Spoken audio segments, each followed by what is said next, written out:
Assalamualaikum warahmatullahi wabarakatuh. Baik, kembali lagi bersama kami di channel Cekal Misteri, mengungkap sebuah misteri yang horor dan terperinci. Kali ini Cekal Misteri akan membawakan kisah yang bertemakan perjalanan mencekam di jalur Anggar, Solok, Padang. Sebelum kita lanjut ke ceritanya, tekan tombol subscribe, like, komen, serta notifikasinya agar kalian semua tidak ketinggalan video-video terupdate dari kami dan agar kami lebih semangat menyajikan cerita-cerita horor yang selanjutnya.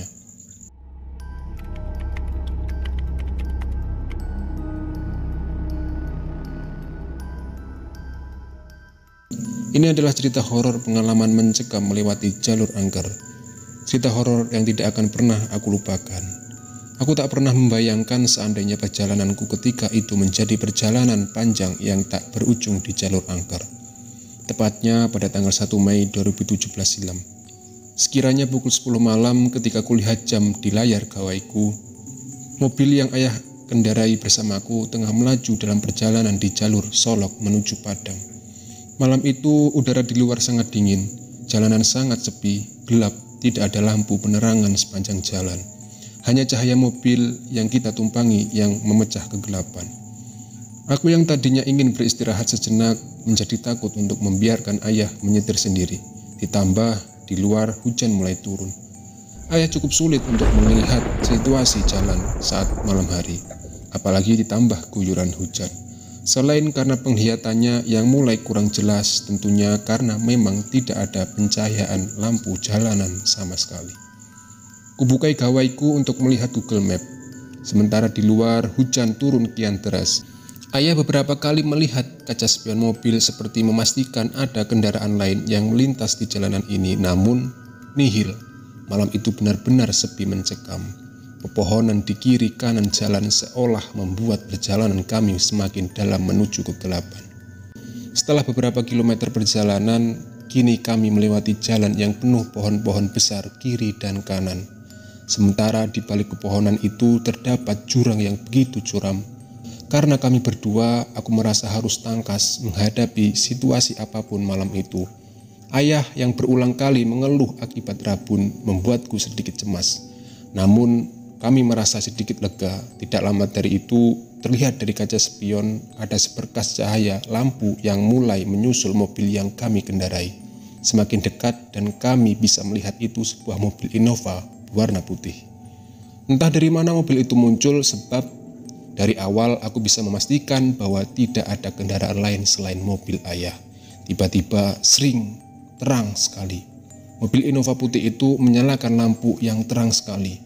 Itu membuat ayah sedikit terbantu untuk melihat jalanan di depan yang diselimuti kegelapan.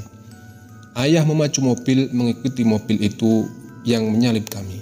Selama 10 menit kami mengikuti, aku merasakan sesuatu yang aneh. Mataku terasa berat untuk tetap terjaga, namun aku berusaha untuk melawannya. Sementara ayah terlihat tetap berusaha membuntuti Innova itu. Samar-samar kulihat mobil di depan kami belok ke kiri. Sebelum aku benar-benar tak kuasa menahan kantuk yang menggelayut. Aku cepat-cepat mencegat ayah yang ingin turut membanting setir mobil ke kiri mengikuti mobil yang di depan kami sebelumnya. Ayah sontak menginjak pedal rem. Dia tergelagap.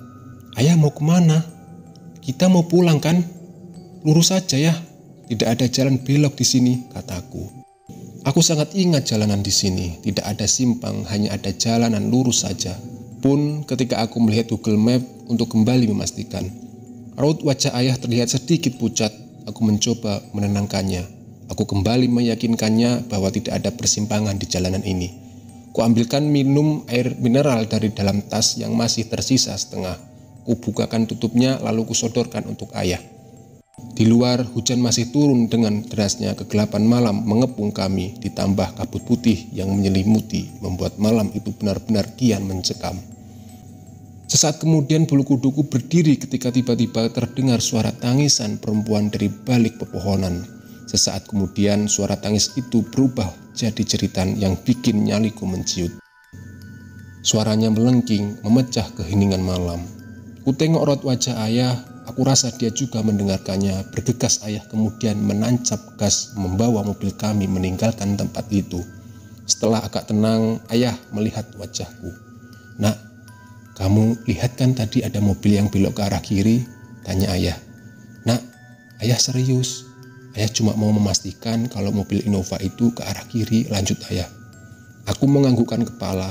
Kupandangi raut wajah ayah yang tadinya santai kini berubah menjadi gelisah dan takut.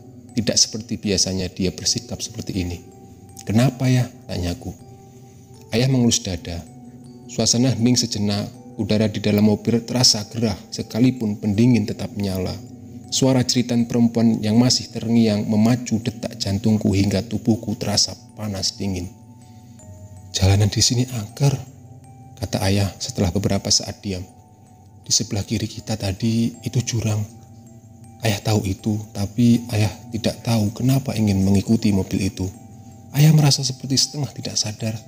"Jika kamu tidak menghentikan ayah, mungkin kita sudah di alam yang berbeda saat ini, Nak," jelas ayah dengan nada yang sangat pelan.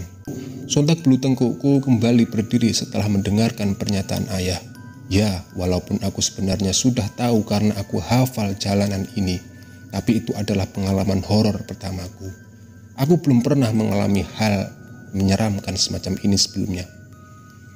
"Ayah, tapi tadi aku juga melihat seperti ada jalanan lain, tetapi jalan itu pendek seperti terpotong," jelasku.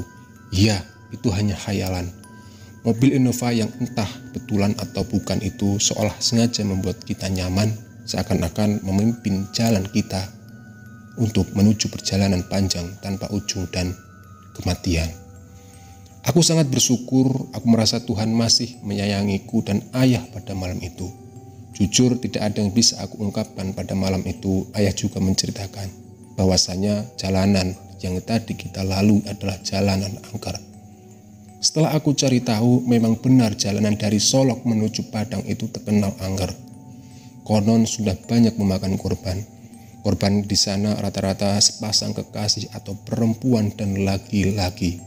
Adapun kasus seperti masuk jurang, kecelakaan hingga hilang kendaraan dilahap oleh jalanan yang baru saja aku dan ayahku lewati.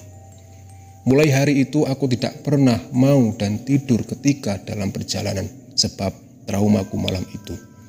Jalanan dari Solok menuju Padang memang melewati hutan yang kiri kanannya terdapat tebing dan juga jurang dalam.